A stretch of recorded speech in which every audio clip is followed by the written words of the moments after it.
change his future. So right now, we're in the same position. Need these things be unalterable? No.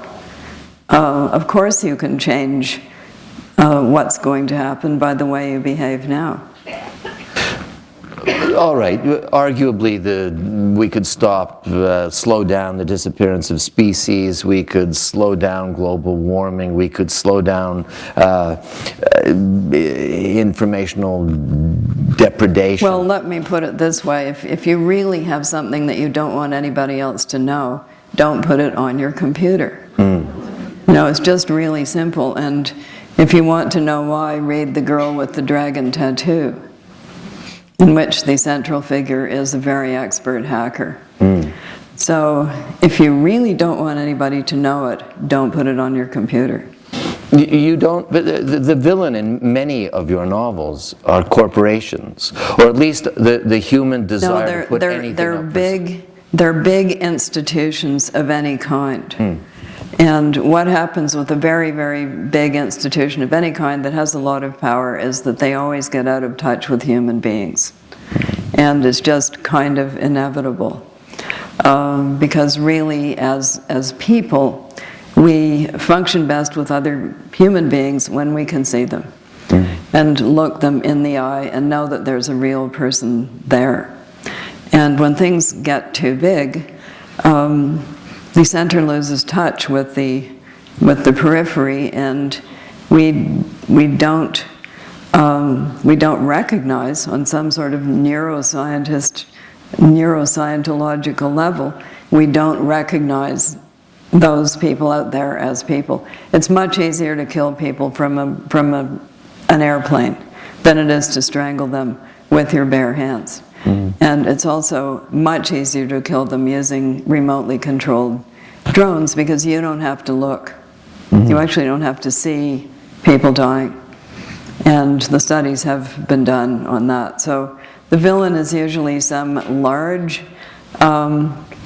ideologically motivated outfit that has lost touch with the humanity of human beings. So it's a bureaucracy rather than a commercial instinct. It could be either. Yeah, I mean, corporations are also bureaucracies. They're not bureaucracies over here belonging to the government, and corporations over there devoid of bureaucracies. They're all big ones are all institutions with many layers, departments, and functionaries. I also noticed, reading all 40 of the books in preparation for tonight, and this stretches way back. This is Life Before Man. It's a theme in The Blind Assassin. It's in The Robber Bride, Lady Oracle, and the Flood. You don't like gossip. What? I don't? Well, it always gets the characters into life-threatening situations. But that doesn't mean I don't like it. There's a lot of things that get you into life-threatening situations that are actually pretty pleasant. Well, I guess my question was, isn't narrative a form of gossip? Sure. I mean, gossip at the harmless level that we all do is social exchange. So I tell you one piece of interesting gossip about somebody that you didn't know, and you exchange, you raise me one and tell me something better about somebody else. And that's just what we all used to do around the village well. And sometimes it was benign, and sometimes... So sorry. And that was not part of the answer. That was my nose as well. I just like to point. Sorry. You see, the humanness of human beings. Exactly. Yes, we know that you're not a robot. Unless some programmer is very devious indeed. That's why I'll never have a job on TV. Yes, where were we? You're around the village well, gossiping. Yes, gossiping. Yes. But can narrative, I mean, these difficulties which you say you make up, but which which concern me, and I think, as you say, concern everybody. Okay, think of it as a blueprint, a possible blueprint. Sure. What you're doing is looking at the future and saying, is this where I want to live? Yeah. But is narrative a solution to those problems? Yes, in a way, because you can draw the blueprint and take a look at it and decide, no, I actually don't want to live in 1984.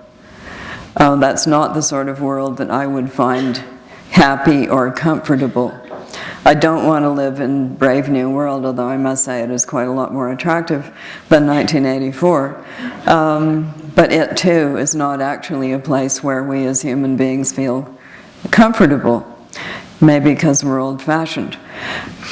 So it allows you to look at, it allows you to take trends that we may be witnessing and shove them a bit further to see where they might end up. So would you say there's some sort of evolutionary advantage to telling stories? There's absolutely. The new thinking is now that the arts, all of them, are an evolved adaptation that we acquired during our many generations in the Pleistocene, and that the ability to tell a narrative, tell a story, gave the people that had that a distinct advantage. Because you could say to the younger people who might not have been there, you could say, all right, right over there, your Uncle George 10 years ago got eaten by a crocodile, don't go swimming there. So they didn't have to find that out by personal first-hand experience. Or you could also say, here is how you catch a giraffe, and then you did the dance of the giraffe and showed everybody and told everybody how to do that. It is thought that probably the first narratives like that were musical, that people sang the story of whatever it was that they were telling. So music seems to be very old. They have found flutes made by the Neanderthals that have essentially the same tone scale that we use today. And the first arts were probably body decoration. They found ornaments that are very old, and then of course the 50,000-year-old cave paintings.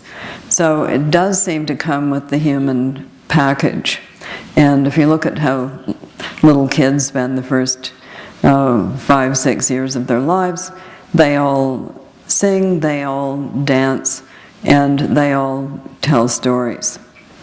And they all make images. Just give them a crayon. You might not want it on the wall, so then you also give them a piece of paper. Those washable crayons that they have now are pretty good. So it seems to be something that, for the most part, people arrive with, and there therefore must be a reason for that to be there.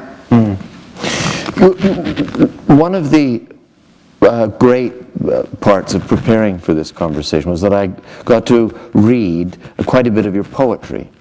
And I've always loved your poetry. I think you're a great poet. And one of the, in the Door, which is the most recent book of poetry, which came out in 2007, there's a poem called Europe on $5 a Day. And remember that? No. And all right, well, I'll remind you. This describes the clear but flat vision of a traveler who has recently cut herself off from the past. She says she can feel the place where she used to be attached. It's raw as when you grate your finger. But at the same time, there's another girl